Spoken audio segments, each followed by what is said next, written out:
Não importa onde vamos, sempre tem alguém oferecendo um cafezinho. Na reunião do trabalho, no pós-almoço em família ou aquela passada rápida na padaria, mais perto para dar um up no seu dia. Em qualquer momento, cabe um café. Mas Guilherme Dorigatti, meu companheiro de redação, você já parou para pensar como o café se tornou uma bebida tão democrática?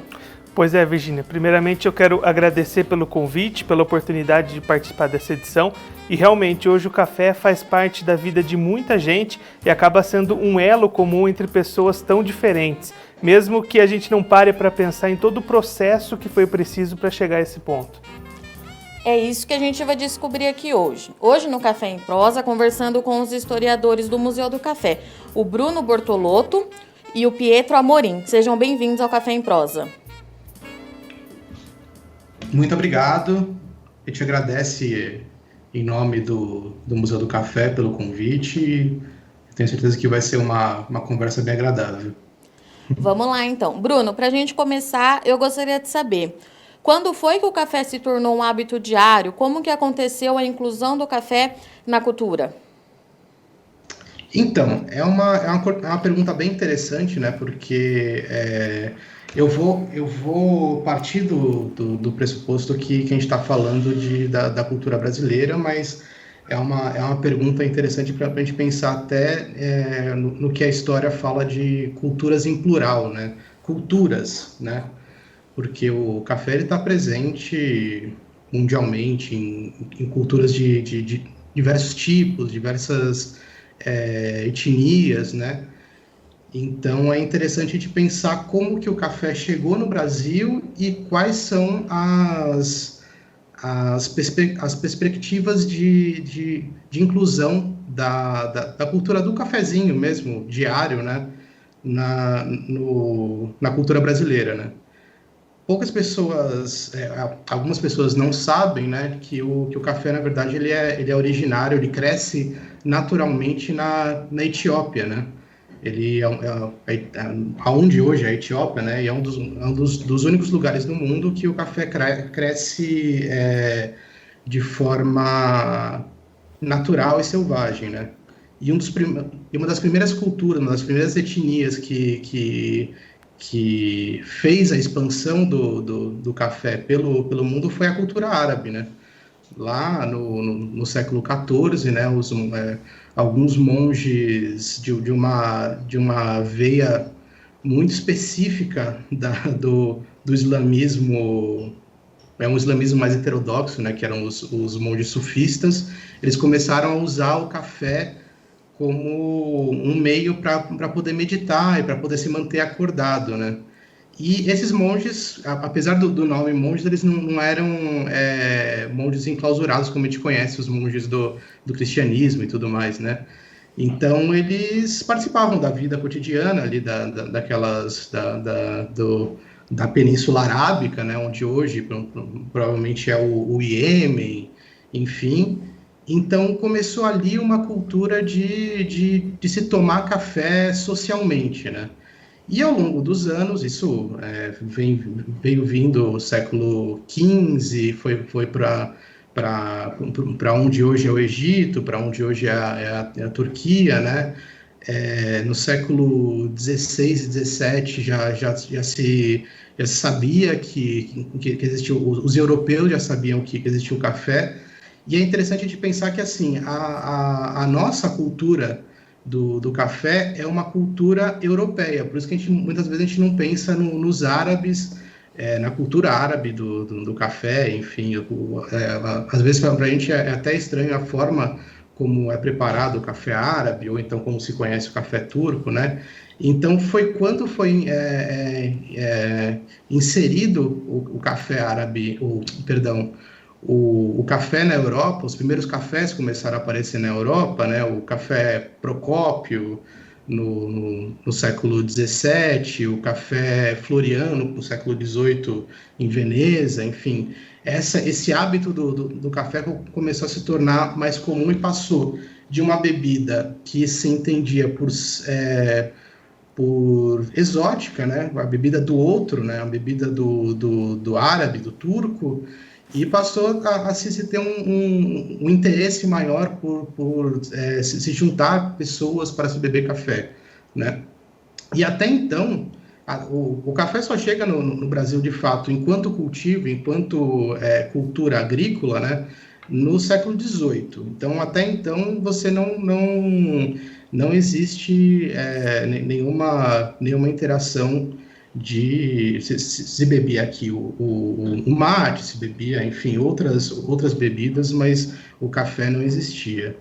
E essa popularização do café na Europa, no século XVIII, principalmente nesse ambiente que a gente chama do iluminismo, o ambiente da Revolução Francesa, é muito comum se ver os autores que falam sobre esse período, falar dos grandes cafés que eram ambientes de discussão, de ideias, enfim, a Robespierre discutia as ideias da Revolução Francesa nos cafés parisienses, né? Enfim. Aos poucos, essa cultura começou a irradiar a alta corte de Portugal, enfim, né? Portugal começou a beber café, mas a gente não pode pensar no café aqui no Brasil antes da transferência da família real da corte, né, do Dom João VI, enfim, e também da abertura dos portos para as Nações Amigas em 1808, né? Você tinha um ambiente que ainda não era propício para essa ideia dos cafés europeus aqui. Então, tem até um texto que é bem complicado a questão do café no Brasil, porque não tem muita bibliografia, né? Ainda até uma questão para a gente deixar em aberto para as pessoas que talvez ouvirem a gente, que forem pesquisadores, enfim, que se interessarem pela história da alimentação, que é um ramo que ainda está ainda em desenvolvimento. Mas tem um artigo bastante interessante que é do Almir El-Karé. Apesar do nome, ele é um professor brasileiro da UFRJ, que ele é da história da alimentação. Ele escreveu exatamente sobre a origem do cafezinho no Brasil. E ele fala exatamente isso, que você precisava de um ambiente de corte, um ambiente que as pessoas buscassem se espelhar em hábitos diferentes no Brasil, para que existisse, de fato, uma possível inserção desse costume, que ainda era um costume burguês, importado, enfim. Então, foi só no século XIX, com a transferência da família real para cá, e uma maior circulação de imigrantes europeus, mesmo que não faziam parte da alta nobreza, que começaram a se surgir possíveis espaços, como, por exemplo, o tema desse artigo que eu comentei, que é o Café Braguinha. Era um espaço, basicamente, de classe média alta, onde se consumia um café com um jornal em cima da mesa para a pessoa ler. Então, foi ali que aos poucos no Brasil, de fato, começou a surgir. Assim, estou falando já de 1830, 1840 em diante, e começou a surgir esse espaço de consumo, de fato, de café aqui no Brasil. E mais um pouco para frente, ainda como uma bebida ainda elitizada, aos poucos esse costume de se tomar café, porque assim, também você tinha a ideia de que não dava para tomar café todo dia, o dia inteiro. O café era a bebida do café. Na época não existia o termo café da manhã, né? Como hoje os portugueses chamam o pequeno almoço, né? Era o almoço que se tomava das 5 da manhã até as 9 da manhã, quando se servia um café com leite para quebrar o jejum. E aos poucos, durante o século XIX, esse costume também passou à classe trabalhadora, a classe que se diria assim menos favorecida, mas pensando também numa divisão de espaços, assim, esses espaços que eu disse como Café Braguinha, os cafés da classe média alta, eram lugares que não se interessavam, apesar de querer popularizar o cafezinho, se dizia que se conseguia comprar um cafezinho por um vintém, era bem barato mesmo para uma pessoa de um trabalhador portuário, enfim, mas eles não atraíam esse lugar porque eles diziam que era um lugar de família, enfim. E aos poucos também começaram a se servir os cafés nos que eles chamavam dos quiosques, né, que eram lugares ao longo do porto, ao longo de ruas mais movimentadas, que se tomava café em pé. Então, esse autor ele é interessante porque ele traz tanto a invenção, ele coloca invenção entre aspas do cafezinho, tanto o café para se discutir ideias, café para fechar negócio, tal, uma coisa mais refinada, enfim, para se conhecer pessoas num lugar fechado, sentado, e também a invenção, entre aspas, também do cafezinho, desse café de que você toma numa golada, que você toma em cima de um balcão.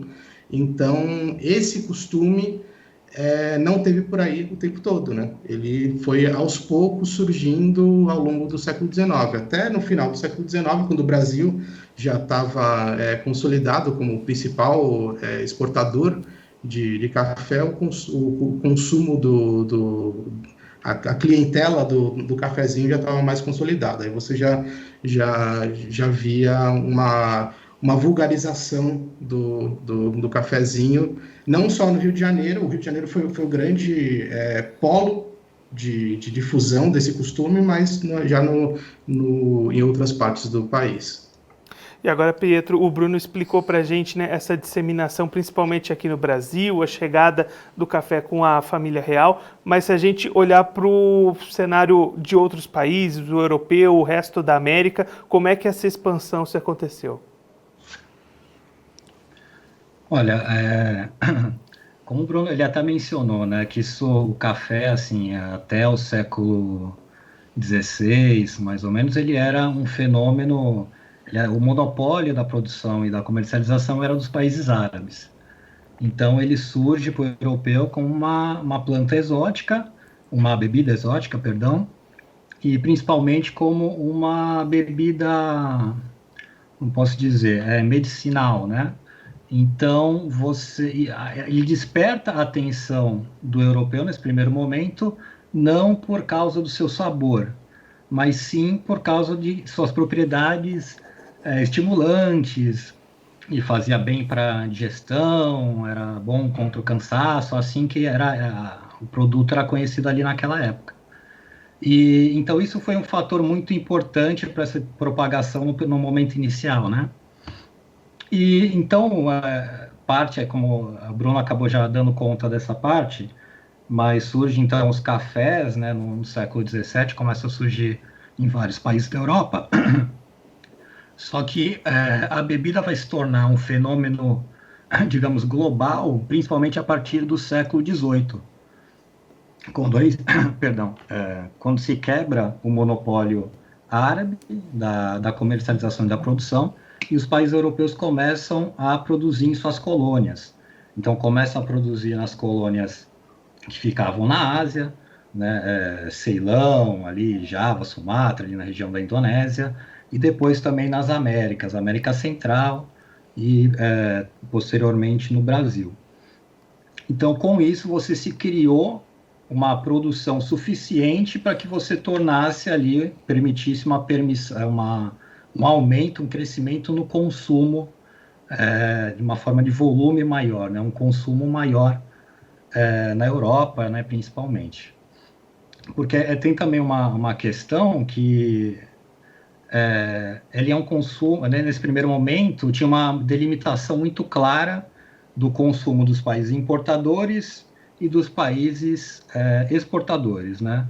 Os países exportadores, o consumo interno, ele sempre foi muito pequeno até o século XX, né? Não era interessante aqui se consumir muito, se comercializar o café no mercado interno, era mais interessante exportar. Então, o consumo interno, quando a gente fala de volume, ele era muito maior nos países tradicionalmente importadores do que nas Américas e até nos países asiáticos.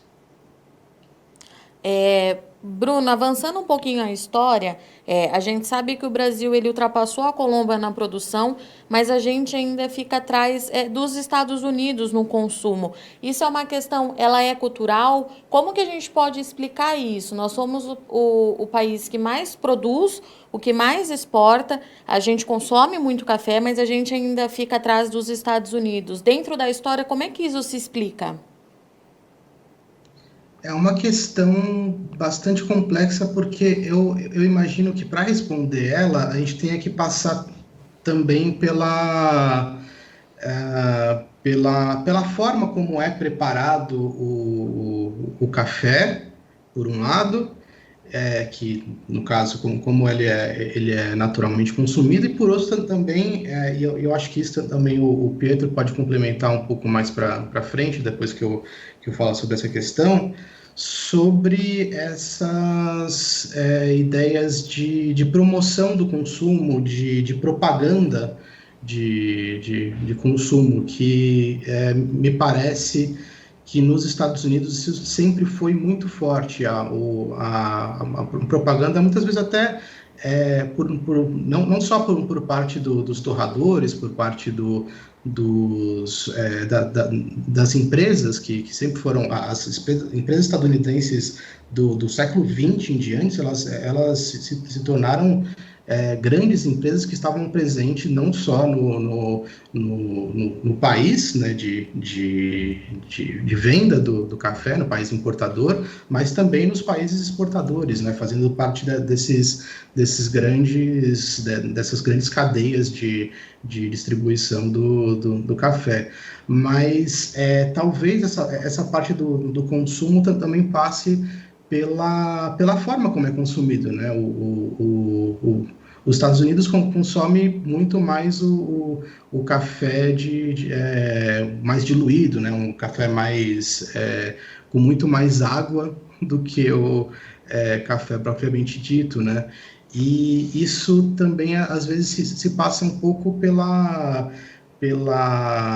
poder aquisitivo mesmo e a forma como você pode ter acesso ao café. Por mais que o café seja um produto barato, um produto de fácil acesso, você vê ao longo da história táticas e formas de superar crises econômicas que estão atrelados ao acesso ao consumo do café.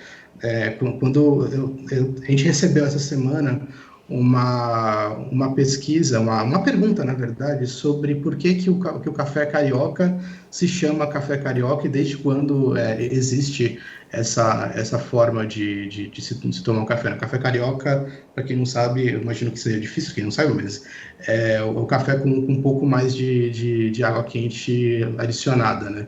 Não tão parecido com quando até comentam isso, né? Nos documentos antigos, que ele não é parecido com o café estadunidense, ele é um pouco mais forte que o café estadunidense, mas ele tem mais água diluída no café. E você vê que tanto o café com leite quanto o café com um pouco mais de água, ele aparece mais na documentação em momentos de crise econômica, quando o cafezinho, a xícara do café fica mais cara. Então, para você tentar manter as pessoas, não fazer com que elas mudem para o consumo do chá, o consumo de outras alternativas até mais baratas, você adiciona um pouco mais de água para tentar manter aquele consumidor fiel. Isso você vê aparecendo no começo do século XX, mas também você tem ecos hoje em dia. Mas acho que o Pietro, eu pediria para ele complementar um pouco sobre a questão do incentivo ao consumo também. Eu acho que para fazer melhor essa comparação, a gente tem que entender melhor a questão do consumo interno no Brasil, né? Como a gente já falou, os Estados Unidos ele tem uma tradição histórica enquanto consumidor, né? Isso vem se estruturando desde o final do século XVIII, começo do XIX, ele já era um dos principais importadores. E também se criou, então, essa estrutura de torrefação e de distribuição de café lá naquele país. Aqui, como eu mencionei, a gente não tinha um interesse tão grande no mercado interno inicialmente. O café sempre foi um produto mais para exportação. Mas no final do século XIX, a partir de 1870, 1880, começa a surgir as torrefações aqui também no Brasil. Antes você teria que consumir ou nesses bares, botequins, nos cafés, ou preparar o café em casa, né? Ou seja, comprar o café verde, torrar, moer e preparar em casa. Aí com o surgimento e aumentando o número de torrefações, você já tem essa praticidade de você comprar o café no varejo, né? Torrado, moído e embalado. Então isso você também permite um consumo mais prático ali doméstico. Só que, por não ser uma prioridade, você tinha cafés finos aqui no nosso mercado interno, mas, em geral, era um café não exportado, era o café que seria de uma segunda qualidade, né? Além de uma prática que existiu por muito tempo, justamente nesses períodos em que o preço do café estava muito alto, que era não é uma falsificação do café, era uma mistura do café com outros cereais, com milho, com aveia, com cevada, com palha e com outras impurezas para você fazer render mais aquele produto quando ele estava muito caro. E isso tudo foi prejudicando a imagem do café que era consumido aqui, porque de fato era uma qualidade inferior.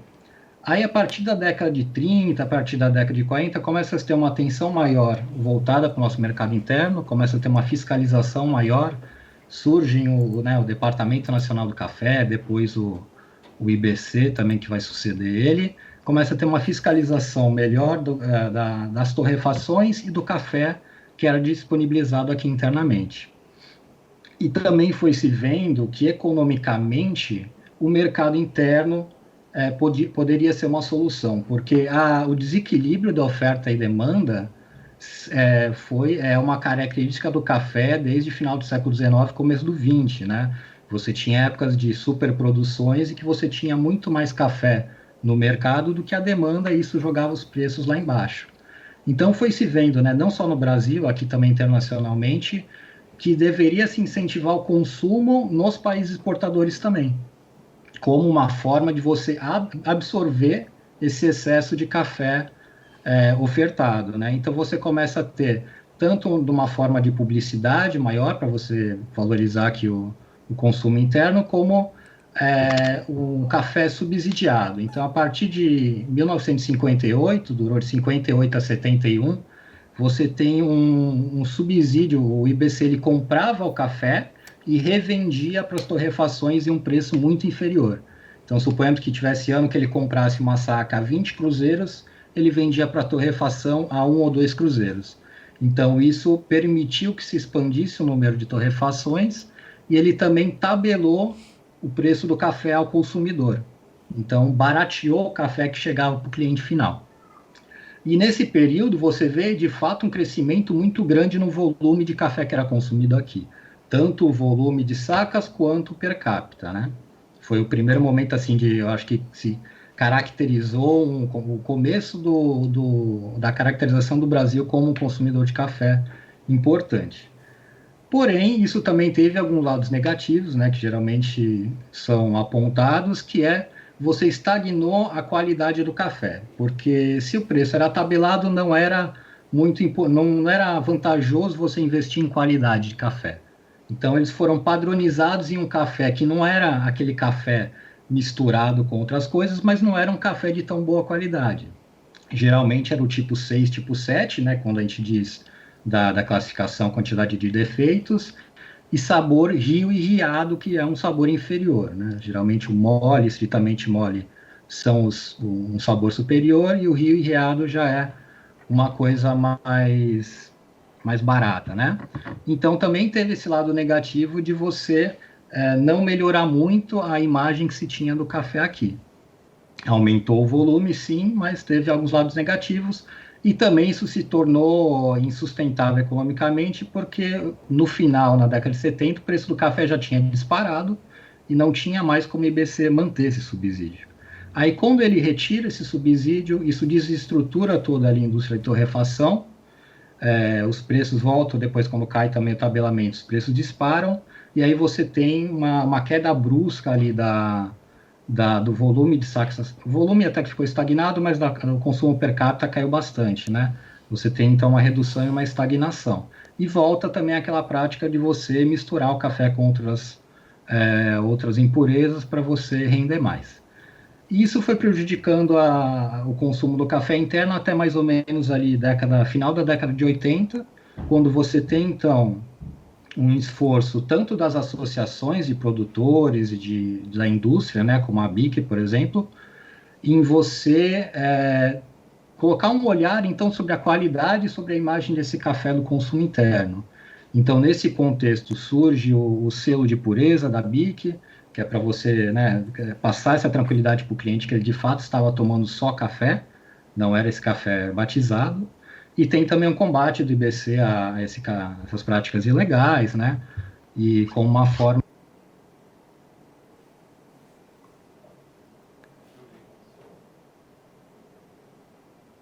Pietro? Pietro, o seu microfone mutou. Ui, perdão. Qual parte que ele mutou, que eu não vi aqui? Da Ele BIC, você mudou... estava começando a falar que surgiu a BIC. Ah, sim. Então, no final da década de 80, então, por um esforço assim das associações de produtores e de industriais, como a BIC, né, que cria o selo de pureza nessa época para você passar tranquilidade para o cliente de que ele estava tomando de fato café. Então, começa essas ações para recuperar a imagem do café brasileiro que era consumido aqui e uma preocupação de fato com a qualidade, né? E o IBC ele faz a parte de fiscalização e combater essas práticas ilegais que prejudicavam a pureza do café aqui. E depois isso vai surgindo outros controles de qualidade, selo de qualidade, e de fato na década de 90, final da década de 90, ele começa a voltar a crescer esse consumo interno, né, a partir dos anos 2000 principalmente. E hoje, então, o Brasil ele é o segundo maior consumidor em volume de saca. Então, o que também é uma questão aqui que a gente tem que analisar? Em volume de saca, de fato, os Estados Unidos ele está em primeiro lugar, ele passa ao Brasil. Só que a gente tem que considerar que os Estados Unidos tem 120 milhões de habitantes a mais do que o Brasil, né? O Brasil tem mais ou menos 200 milhões, Estados Unidos tem mais ou menos 320 milhões.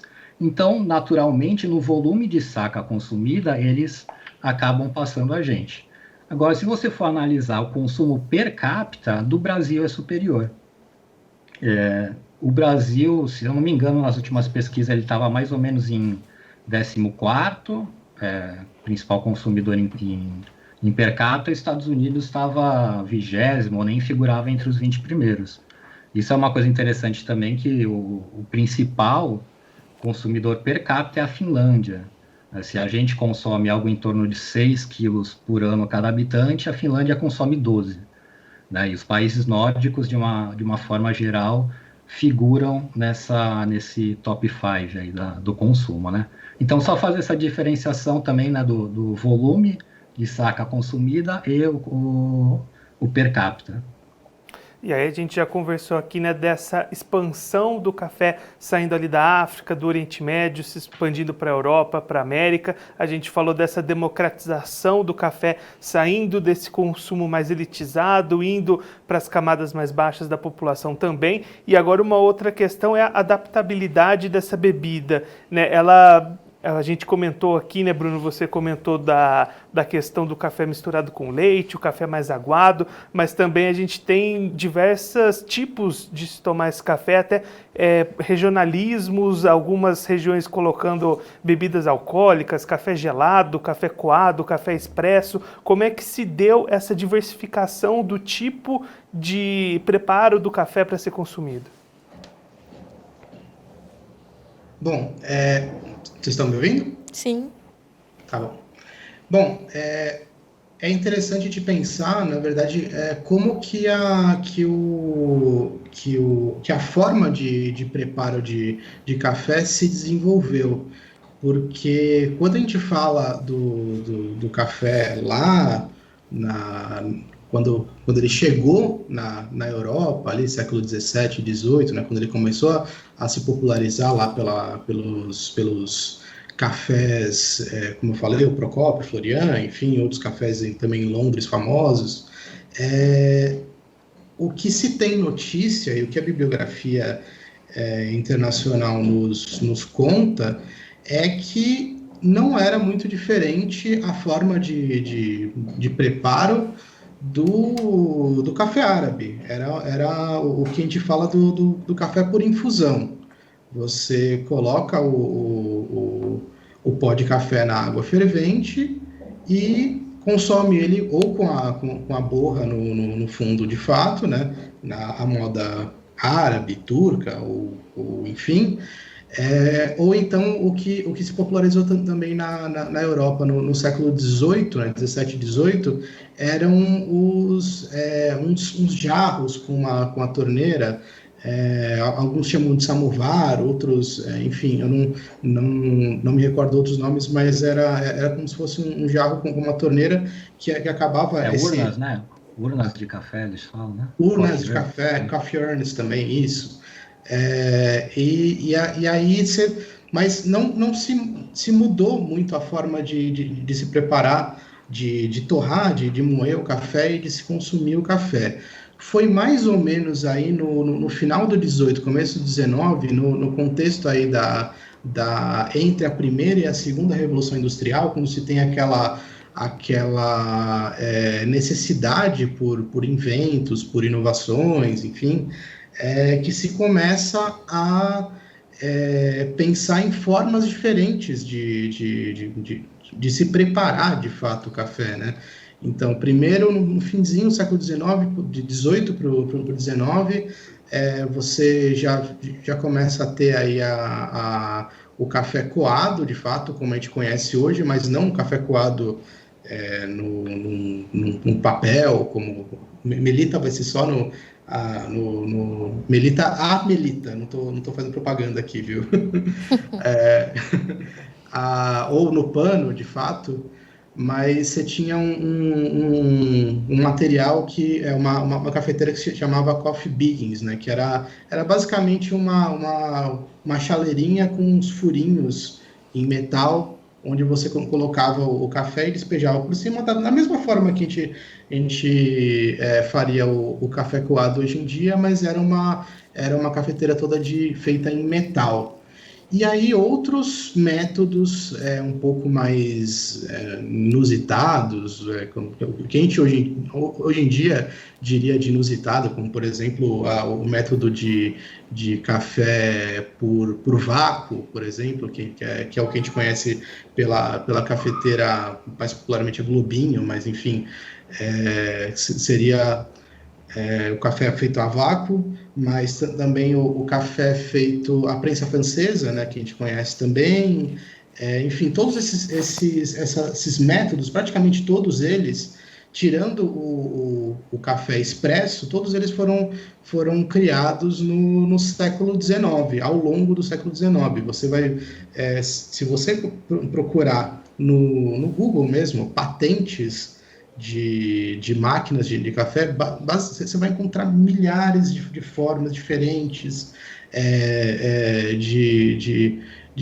às vezes até variações sobre o mesmo tema, mas quase todas elas foram criadas aí no século XIX. A prensa francesa, especificamente, ela começa ela é toda de metal também, só no século XX, de fato, que ela vai se tornar da forma como a gente conhece hoje, porque no século XIX você não tinha o vidro temperado, né? Então você adiciona o vidro temperado, aquela redinha de alguma coisa um pouco mais atual, mas isso foi uma coisa que foi fomentada no século XIX. Só no século XX, de fato, que surge a última inovação, talvez uma das principais, que era o café expresso, né? Que surge na Itália mesmo, se eu não me engano, final do 19 você tinha um protótipo, mas no começo do 20 o Louis de Bezet, acho que em 1905, que de fato traz essa possibilidade de fazer um café com uma pressão incrível dentro da cafeteira, a ponto de você tirar um café mais encorpado, mais espesso, né? E isso foi uma coisa que também, se você, quando a gente procura na documentação, isso eu tive que fazer essa pesquisa um pouco para a gente entender lá no museu, por que a gente consome, por exemplo, porque o café coado aqui é mais consumido em oposição por exemplo, por que café árabe não é consumido aqui, sendo que de fato ele até o final do século XVIII ele era o preferido até mesmo na Europa. Na Europa, como estava acontecendo essa revolução, não sei se eu estou sendo exagerado, mas essa revolução industrial do café, essa revolução nas formas de preparo, o Brasil, como sendo um receptor dessa, e sempre muito aberto a ideias e formas de pensar europeias, acabou, de alguma forma, absorvendo não só os inventos em si, mas a forma de pensar o café europeu. Um dos principais autores da gastronomia, eu não sei se eu vou conseguir pronunciar o nome dele corretamente, mas é o Brillat Savarin, que você vai perguntar para alguém que seja da gastronomia, o Brillat Savarin é uma das principais referências do século XIX. E ele era uma referência para o preparo de comidas, para o preparo de receitas refinadas francesas, era francês, obviamente, mas ele falava que o método que para ele era o mais adequado a se extrair o melhor café era o método coado, seja no tecido, seja no que ele conhecia à época, que era o Coffee Biggins, que é aquele que eu comentei da cafeteira de metal. Então, muito provavelmente, isso a gente vê nos jornais brasileiros do século XIX, o nome do Brillat Savarin, ele aparece aqui e ali, às vezes para justificar que, de fato, esse era um método que foi absorvido. Mas como você mesmo comentou, Guilherme, você tem as regionalidades, né? Então, eu já falei do café carioca, que, de fato, foi uma forma de se beber café da antiga capital federal, né? Então, isso foi uma forma que foi popularizada lá. Se falava do café à inglesa, por exemplo, que se consumia no Brasil, que era o café puro com uma gota de leite, ou com um pouco de leite só para se alterar a cor dele, né? Você tinha o café à paulista mesmo, que era um café que eles chamavam de café cozido, que isso, na verdade, eu lembro que a minha avó preparava café assim também. Você coloca a água com o pó já para ferver, e depois que a água ferve com o pó, você coa. Então, você tinha também essas formas diferentes de preparo de café mais regionais, que com certeza elas vão ter, como a cultura ela é mutável, elas ainda vão mudar mais um pouco. É difícil você pensar, às vezes você pensa na forma como o barista pensa, né, que é a melhor forma de extrair o café, mas aí você olha para as culturas no plural, cada um tem a sua forma preferida de extrair o café, né? Bruno, e por que que não houve essa disseminação toda também nos países asiáticos? Porque o café teve algum problema para chegar até lá? Também é uma questão cultural. Como que a gente pode explicar isso? Olha, é uma pergunta bem interessante. Porque, assim, na verdade, os países asiáticos, se pensar, é difícil pensar a Ásia como um todo, né? O Japão tem um consumo bastante expressivo de café, a Coreia do Sul também. A Coreia do Sul, inclusive, tem uma indústria muito forte de transformação do café em outros tipos de produtos, inclusive, mas existe muito provavelmente a influência da cultura do chá, né? Principalmente na China, que é uma das coisas que, inclusive, a gente já ouviu bastante de exportadores falando que é difícil você quebrar essa barreira da China, né? Você tem não só o café tentando abrir o mercado consumidor na Ásia, mas também outras empresas de bebidas industrializadas que também tentam pegar essa fatia do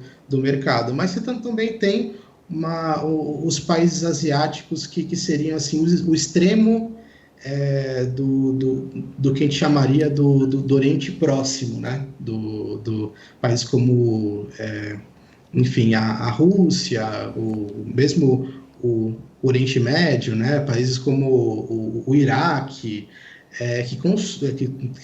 principalmente os países que têm influência árabe, ainda tem, de fato, um consumo até que bem expressivo e tem, e se não pensar em consumo de volume, né, enfim, de sacas consumidas ou de xícaras consumidas, você tem dentro da cultura árabe como um todo, assim, a cultura árabe é bastante diversa no globo, mas você tem em em todos os países árabes o café como um elemento bastante importante, né, da hospitalidade, né? Enfim, não sei se o Pietro quer complementar alguma coisa. Não, eu acho que você falou, resumiu bem, assim, eu acho que tem a questão de diferenças, né, em cada país, cada região. Tem países que são, como eu até mencionei antes, que são tradicionalmente exportadores, onde não se desenvolveu um consumo interno muito grande, né? Em diferentes épocas, né, em diferentes períodos. A Indonésia até que tem um certo consumo, mas ela principalmente foi uma exportadora, tiveram grandes exportadores ali na região, agora está figurando o Vietnã, né, como o segundo principal produtor, e em outros países eu acho que realmente é uma construção cultural, de repente preferência, como se diz, pelo chá, né. Eu sei que o consumo na China de café está aumentando nos últimos anos, então está tendo investimento nesse sentido, mas eu acho que isso vai sendo construído aos poucos, né? E o Japão, de fato, a partir dos anos 80, 70, ele se transformou num dos principais consumidores, né? Hoje, eu acho que ele está entre os principais 5 consumidores de café. Senhores, muito obrigada por essa aula que vocês deram aqui para a gente hoje. Eu gosto sempre de perguntar aqui para os nossos convidados do Café em Prosa. E para vocês, qual é o melhor café? Olha, se for falar em método, eu estou acostumado com o coado. Eu tomo também expresso, gosto, mas tradicionalmente eu tomo muito mais aqui em casa o café coado. Não vou falar em marca, porque como a gente está representando aqui o Museu do Café, eu não posso criar nenhum problema. Mas nossas preferências a gente guarda nesse sentido. Mas eu gosto muito, eu prefiro tomar o café coado mesmo. E você, Bruno? Eu também. Para mim, se for para pensar no café sentimental é o café da minha avó, que infelizmente não posso mais tomar, mas é o café que eu tento sempre reproduzir de manhã. Muito bem, então.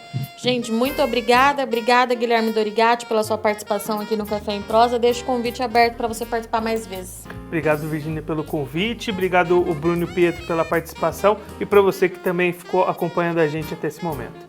Para você que ficou acompanhando a gente até agora, vale ressaltar que nós estamos em todas as plataformas digitais. E até o próximo Café em Prosa.